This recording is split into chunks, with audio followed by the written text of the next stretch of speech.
హరి గోవింద గోవింద గోవింద గోవింద గోవింద గోవింద గోవింద.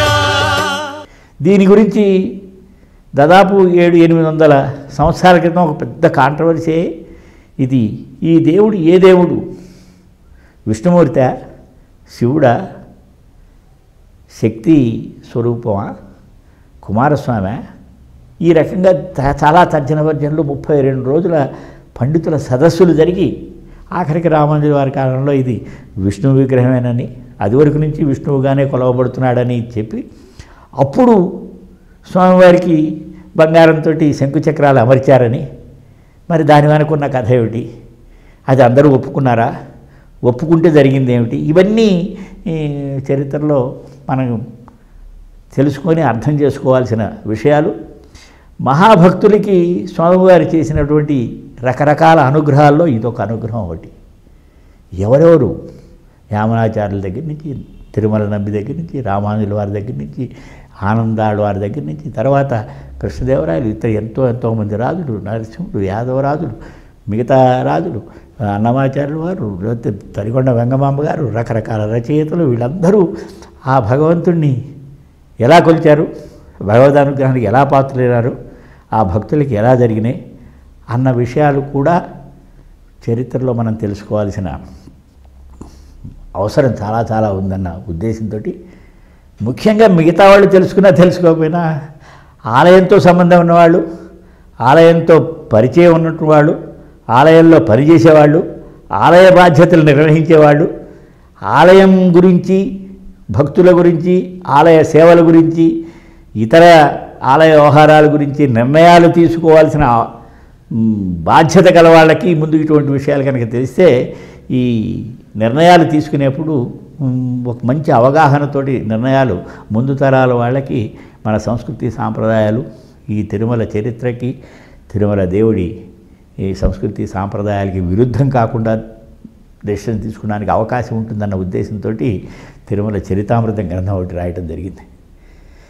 ఈ రెండు రాయకముందు మనకి చరిత్ర తెలిసినా, లీలలు ఎవరికో తెలిసినా ఇవన్నీ పురాణాలండి, కొంతమంది పుక్కిడి పురాణాలండి, ఇవి నమ్మాలా నమ్మద్దా, మనం చూసామా, ఎవరు చూశారు, ఏదో కథలుగా రాశారు అని అంటారన్న ఉద్దేశంతో నాకు నా పర్సనల్ లైఫ్లో నేను దేవస్థానం ఎగ్జిక్యూటివ్ ఆఫీసర్గా నన్ను ఆర్డర్ ఇచ్చిన నాటి నుంచి నేను దేవస్థానం ఎగ్జిక్యూటివ్ ఆఫీసర్గా పదవి బాధ్యతలు విరమించే వరకు జరిగినటువంటి సంఘటనల తేదీలతో సహా, మనుషుల పేర్లతో సహా, ఎవరెవరికి ఎటువంటి అనుభవాలు జరిగినాయి, నాకు ఎటువంటి అనుభవాలు జరిగినాయి, ఆ అనుభవాలు నా ద్వారా భక్తులకి ఎటువంటి అనుభూతి కలిగేటువంటి సందర్భాలు నా దృష్టికి వచ్చినాయి. వీటన్నిటినీ నాహంకర్త హరికర్త సర్వసంభవం అన్న పుస్తకంలో ముందు రాయటం జరిగింది.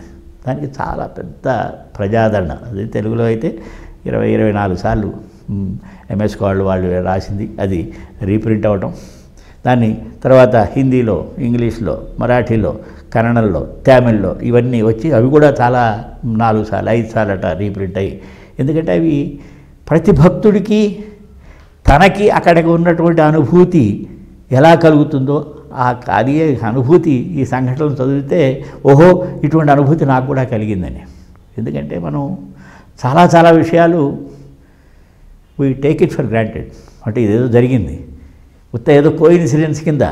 కానీ ఒక్కసారి ఇవేమీ కోయిన్సిడెన్స్ కాదు, భగవంతుడి ఆజ్ఞ లేనిదే గట్టి పరకు కూడా కలగదన్న నమ్మకం కలిగేట్టుగా ఉండాలి. అంటే ఇది చిన్న విషయాలు, పెద్ద విషయాలు, ఏ రకంగా భగవంతుడి దీంట్లో మనం అనుకునేది ఒకటైతే జరిగేది ఇంకొకటి, అది ఎందుకు జరిగింది అని విశ్లేషించుకున్నప్పుడు మనకి చాలా సందర్భాల్లో ఓహో ఇది భగవంతుడి అనుగ్రహం వల్లే జరిగింది, లేకపోతే ఇది జరగడానికి అవకాశమే లేదు అన్న భావన వచ్చేటువంటి సందర్భాలు ప్రతివాడి జీవితంలో చాలా సందర్భాలు వస్తాయి.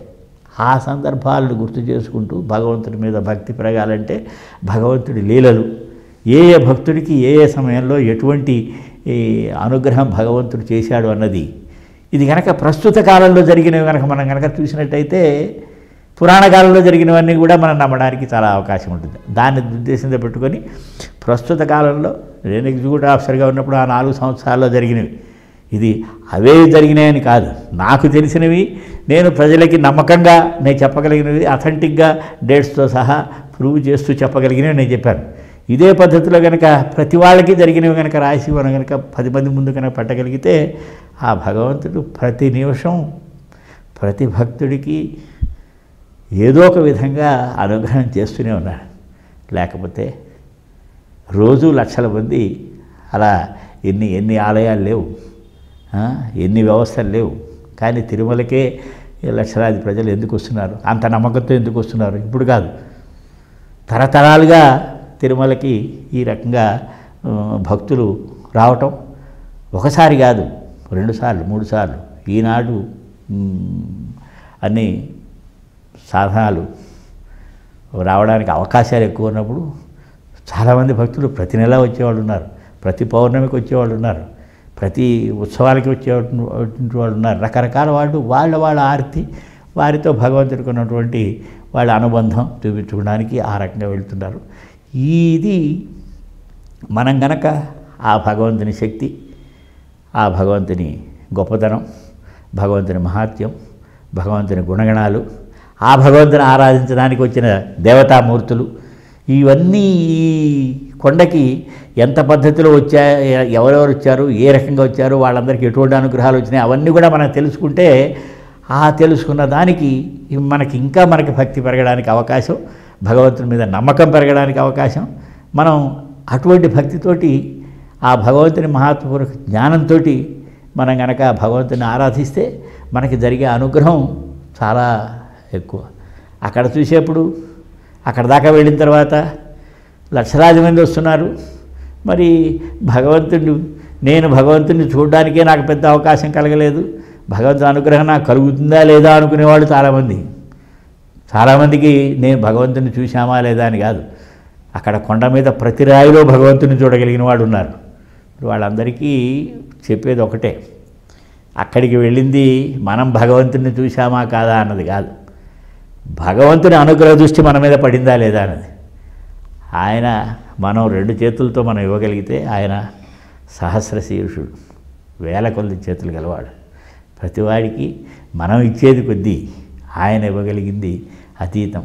అందుకని ఆయన అనుగ్రహం కోసం మనం చేయాల్సిందల్లా ఆయన యందు సద్భక్తితోటి ఆయన గుణగణాలను పొగుడుతూ, ఆయన గొప్పదనాన్ని పొగుడుతూ, ఆయనకి పూర్తిగా శరణాగతులై ఆయన ప్రార్థిస్తే మనకి జరగని మంచి కానీ, నెరవేరని కోరిక కానీ, తీరని కష్టం కానీ ఉండేటువంటి ప్రసక్తే లేదు.